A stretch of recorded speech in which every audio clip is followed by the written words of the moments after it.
এক ছিল তিতির নামের এক ছোট্ট পরী। সে থাকতো রামধনু দেশে। সেখানে সব কিছুই রঙিন, গাছ, ফুল, পাখি, এমনকি মেঘগুলো চকচকে।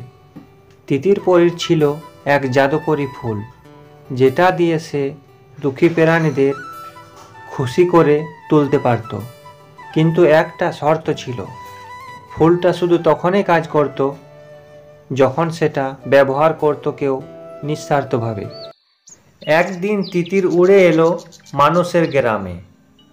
সে দেখল একটা ছোট্ট মেয়ে, নাম তার মিষ্টি, খুব মন খারাপ করে বসে আছে।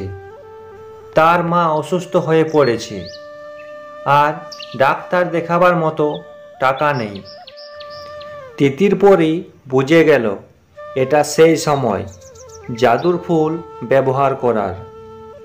সে মিষ্টির হাতে ফুলটি তুলে দিল আর বলল, এই ফুলটা নিয়ে যাও তোমার মায়ের কাছে, একটুখানি হাসি আর ভালোবাসা দিয়েই ওকে ছুঁয়ে দাও।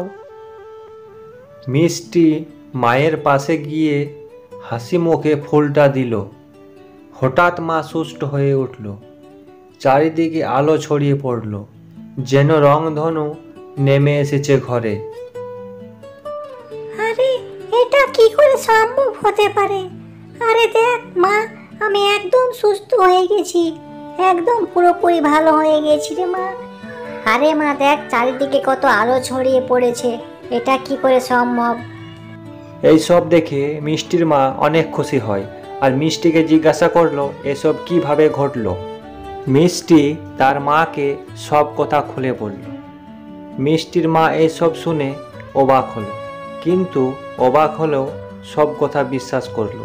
আর এইদিকে তিতির পরী বলল, জাদু ফুল কাজ করে ভালোবাসা আর বিশ্বাসে। যখন আমরা অন্যের ভালো চাই নিঃস্বার্থভাবে, তখন জাদু সত্যিই ঘটে।